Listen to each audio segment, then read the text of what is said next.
Okay, now you're on mute. There you go. I'm, you know, during the day, I switch between Zoom and Google team meetings and Teams, and my computer gets all messed up. Right? Listen, our brains get all messed up, Jason. Right. No doubt. It's too much. I get it. It's like which way am I communicating now? I know exactly. But I love these times of the year, Jason, because I get to see you and I get to catch up with you. You know, Agreed. It's always so great to see you, Jamie. And exciting to talk to you. We always have such a great time talking about the new inductees and the new class. absolutely. And it's great to see you. You look great. I feel like Thank you. you got a new style going on, right? Yeah, mixing it up. You got to stay fresh, right? Unbelievable. Listen, people don't know, but Jason Hanley is the rock star, you know. There you go. Thank So, you. Jason Hanley, so great to see you. Of course, our dear friend at the Rock and Roll Hall of Fame. And we are here again. We gather to celebrate another momentous occasion. And what an occasion it's been, Jason. Of course, the 2025 Rock Hall inductees were announced last night in American Idol, during Yeah. American Idol, and they will once again stream live on Disney Plus on Saturday, November 8th. They will take place again in Los Angeles. But yeah, Jason, so great to see you again, my friend. Always great to see you, Jamie. I love talking rock and roll and music with you all the time. Thank Absolutely. you for being such a great friend of the museum, too. Oh, I loved it. By the way, before we dig in, how are the expansions going? Is it like a construction zone over there? It is, and it's amazing. You can now see the building coming out of the ground. We're actually starting to connect the new building to the current building. So it's real now. Now you can really feel it coming, and I'm so excited. I get to be in meetings all the time thinking about the future of the new building, and we're gonna have a new concert venue, a new education center. Yeah, so the excitement is really building now. That's what a wonderful institution, Jason. All right, so before we dig in, let's go over the list really quickly. Performer category, we got Bad Company, Chubby Checker, Joe Cocker, Cyndi Lauper, Outkast, Soundgarden, The White Stripes. Musical influence, Salt-N-Pepa and Warren Zevon. Musical excellence, Thornbell, Nicky Hopkins, Kyle Kay, and the Ahmet Erdogan Award goes to Lenny Waronker. So, Jason, I mean, this list, first of all, it was fascinating to go through it in research, but what are your initial thoughts? What jumps at you first when you see this list? I think this list, I've been telling people, when you look at the list of inductees for this year, they all seem so different and diverse, different musical sounds, different musical eras, different types of things that they innovated and changed about rock and roll. And I said it was a hard year for the voters because if you looked at the whole ballot, people often say, oh, it's hard. It's like choosing, apples versus oranges when you're thinking of artists. This year, I felt it was like apples versus like cars versus refrigerators. Like they all were so different. And I think for me, and I know a lot of the people I had been talking to, each of these nominees this year was totally deserving in their own unique way. And it's cool to see the list that came out of here. I think a lot of these names this year are filling some gaps that maybe had existed in the back catalog of rock and roll. So I think a lot of these names that came up and that the voters came out for show all these different sides of rock and roll, from the kind of classic rock of Bad Company, or the kind of dance music of Chubby Checker, or the 80s great songwriting and performance of Cyndi Lauper. So it's a little bit all over the place. And I like that. I think that's cool. That's really well said. It's almost like this year's inductees are almost like putting like more cement on the foundations of rock and roll, right? Totally right. They kind of fill in all those little places that maybe different sides or sounds or types of music that the museum and the Rock and Roll Hall of Fame haven't kind of focused on as much in the past, maybe. Absolutely, absolutely. And John Sykes mentioned that in the release. He said that each created their own sound and attitude, which I thought Yeah. was interesting, right? Yeah, totally. And all of them very different, right? The attitude of one of these artists is very different from the other. And that's what, you and I've talked about many times before. All of this is rock and roll, whether it's, a focus on dance music or songwriting or performance. Each of these artists brought something new and unique to the story that becomes rock and roll. Absolutely. So Jason, Chubby Checker, I mean, it's stunning that he wasn't there before, but he will be. So better Mhm. late than never. How significant is Chubby Checker's induction in the context of rock and roll history? Personally, I think it's really important. I've been a big supporter of Chubby Checker and kind of wanting him inducted into the Rock and Roll Hall of Fame for a while. He's a great example where Chubby Checker doesn't fit that kind of classic songwriter model. You know, a lot of times we think of, oh, the songwriters are the key, and don't get me wrong, vitally important, right? Songwriting. Chubby Checker was somebody who was an incredible um interpreter and was able to bring songs and connect it with dance, connect it with audiences. And if you go back to the early days of American Bandstand, Chubby Checker was one of the stars that catapulted rock and roll into the mainstream, into a whole new level in the early 1960s. You know, we talk about it as the dance craze, but man, Chubby Checker was in movies. He was on American Bandstand. He was selling records nonstop, creating all of these dances. And I think it's so important to recognize how much dance was a major part of the birth of rock and roll and still is today. People love to go out and dance to music. And Chubby Checker brought the focus to that in a way that very few artists had kind of done before him. Isn't that amazing? Like he was like a live performer. Yeah. And when you read like, biographies like Springsteen, and he, credits people like Sam Cooke, and it's like, yeah, I see that, stuff like that. Like, yeah, that makes total sense, Jason. Thanks for that insight. Soundgarden. I thought that was fascinating. Soundgarden being in, super stoked Yeah. for that. Obviously key in the grunge movement, Jason. But tell me a little bit about like what this signifies, like having Soundgarden like being immortal, like as far as grunge goes into the rock hall. Yeah, and look, that era of kind of 90s alternative rock and particularly grunge is one I think that was monumental to a shift in that time period of rock and roll, right? We were coming out of the kind of 80s and a lot of great music styles, synth pop, hair metal, all of these sounds. What grunge did is it reset the playing field for rock and roll in the 90s. And I think Soundgarden for me has always been a really important band because yes, they fit in with bands like Pearl Jam and Nirvana and others, but they also were basically kind of a heavy metal band that started doing Interesting. grunge, right? So you get both with Soundgarden. You get a band that has this great kind of rocking heavy metal sound, but also adapted elements of grunge really smartly in the way they had their sound. And I think, everyone would agree, so excited to see Chris Cornell inducted. It's a shame that he won't, be with us to see it, but one of the great rock and roll singers, for sure. Yeah. And it's an incredible thing that this band is finally getting inducted. I know a lot of fans have wanted them inducted for a while. And by the way, they're also on the list this year because it makes Matt Cameron a 2-time inductee. Oh, wow, that's true. Yep. So that's kind of a unique feature about Soundgarden also. That's fantastic. Man, your insights are great, Jason. And, when I was reading the list, I mean, Outkast jumped out for many reasons. But let me first ask you this about Outkast. What do you remember, like, the first time that you heard a song like Hey Ya or something? You must have been in college. You were a young pup. I don't know. I was. That's But, right. like, what do you remember, like, when that song was, like, in the rage as a music fan? I remember that whole album, right? It's the double album, right? That Big Boy and Andre 3000 both kind of focused on producing one half of it. And it was an album, I think, that took so many people by surprise because on one hand, Hey Ya is one of the great hip hop pop songs, right? Like the second that opening kind of drum beat comes on, A second. anybody in the room is immediately responding to it. And I've been in baseball stadiums where this comes on and everyone drops what they're doing to get ready to sing and dance along.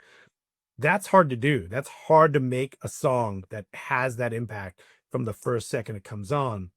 But that album was also so experimental. They were doing so many different things and pushing in different directions. The look and feel of it, right? The way their stage show was and the music videos they put together.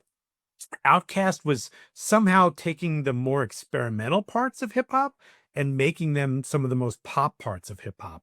And that's not easy to do. And I remember the second that came out, I went out and bought that album, that double album, and continued to kind of dig back into some of their back catalog and their other work and moving forward what they were doing. But totally deserving. And if you think hip hop, you and I've talked about this before.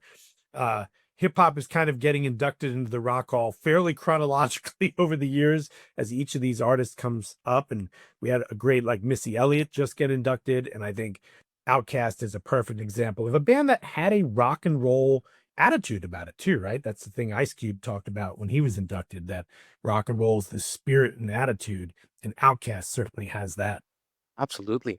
And also Outkast, I feel like it's the first band inducted, and correct me if I'm wrong, I just can't think of another one, where everything that John Sykes and that Greg have been talking about like how rock and roll it comes from all these influences, but I can't think of another band that actually like melded them and put them into practice and is now being inducted with the like John with all of them into one. You know what I mean?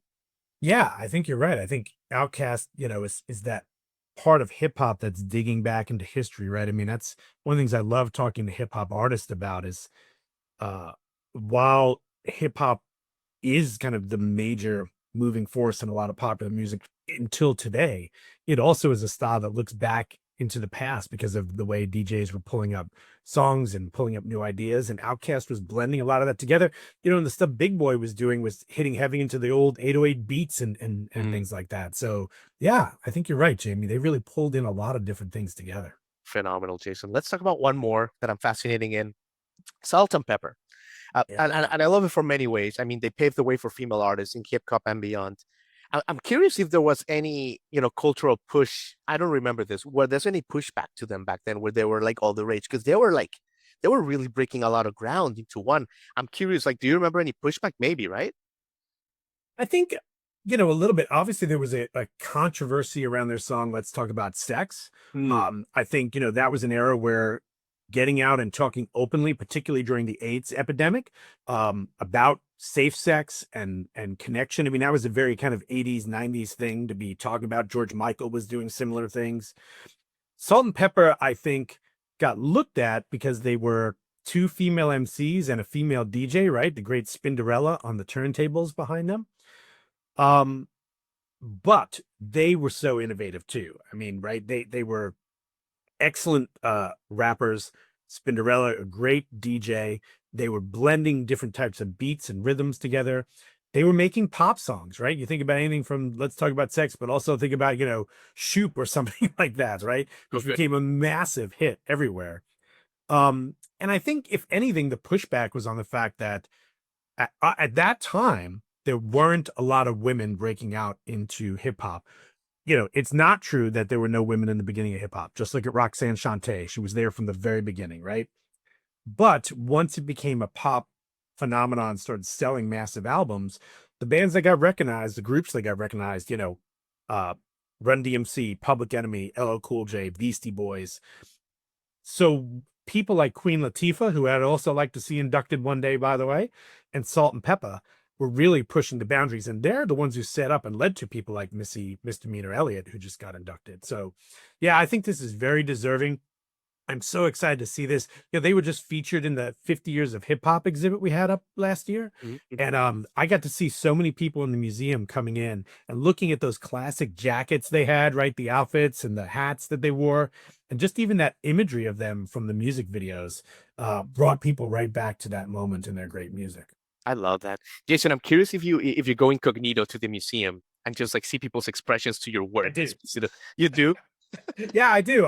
It's actually one of my favorite things to do, Jamie. Like, you know, as we've talked before, I love rock and roll so much. I love seeing people sort of sharing memories. And I'll just kind of walk through the museum, almost daily when I'm Yeah. there and see what's going on, what people are responding to, what they're talking about. And I don't want to make it sound creepy like I'm on spying on people, but Right, I, right. I want to feel that vibe. I want to feel that energy. Because that's always to me the most important thing. Like everybody comes to a place like the Rock and Roll Hall of Fame to learn, to Sure. see the artifacts, to hear the music, maybe to get involved in some of our programming or a place like the garage level, which I know where you can get in and jam and Yeah. play. But they also bring their own stories of rock and roll with them.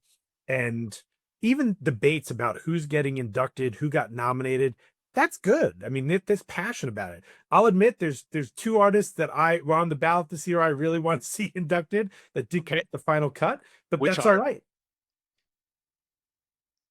which ones are they?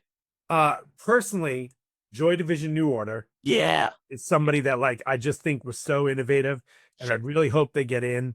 They kind of took what Kraftwerk had done, and it's kind of a punk rock attitude mixed with it. They basically help invent goth and synth pop.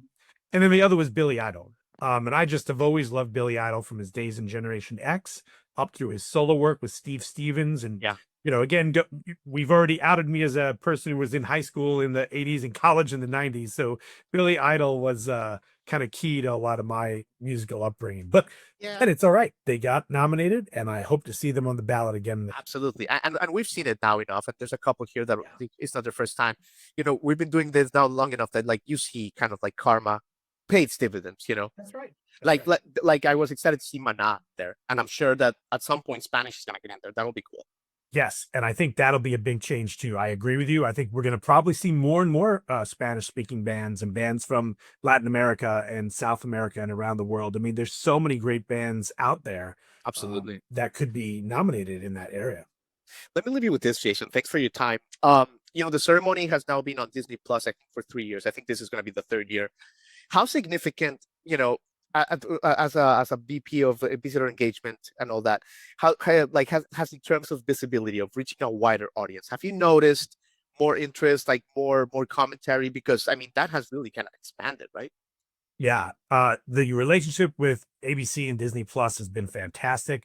As you said, this year it'll be live streamed on Disney Plus, and then it is usually shown. The last 2 years, it was shown on New Year's Day on ABC. I think that's great. I think more and more people should be seeing it. Obviously, each of these artists has such a unique story. And, you've been to a lot of induction ceremonies too, Jamie, that the performances, the speeches, the connections, even the films that we're making, the Hall of Fame does to introduce each band. Oh yeah. I think, sometimes I even learn a lot of stuff that I didn't know about an artist, or you hear this kind of conversation in the speeches or the person who's inducting them. And what we always say, this is not an award for one great record or one aspect of it. This is a lifetime achievement award. This means as an artist, you changed something, not just about music, but the world. He's right. Brought people together, you've connected, you've championed a cause, you've done something important. And I think this music has just been so important throughout the history of the 20th and 21st century that getting more people to be able to see it and having a great partner like Disney Plus to air it and letting more and more people get involved, that's really exciting. And hopefully people will come here to Cleveland and see the museum, because then you get the experience of touring through and actually getting to see the artifacts themselves and hear the music. And hopefully, if you're having a good time here, connect to other fans who are visiting too. Spectacular. Well, Jason, you've said it all. You got a lot more going on today. Say hi to the whole gang in Cleveland. We're excited to see you in LA, and thank you for what you do, Jason. I think that you are creating a legacy in rock and roll, because you are creating an education and you play a really important role in this. So thank you for what you're doing for music, Jason. It's really fantastic. Thank you, Jamie. Always great talking to you, and we'll be excited to see you in LA for sure. I can't wait. Absolutely. Take care. Bye-bye. Thank you for tuning in. Click here to subscribe and get the latest from the show, including exclusive behind-the-scenes footage and once-in-a-lifetime performances. And as always, thank you for making Jrod Concerts Media part of your day.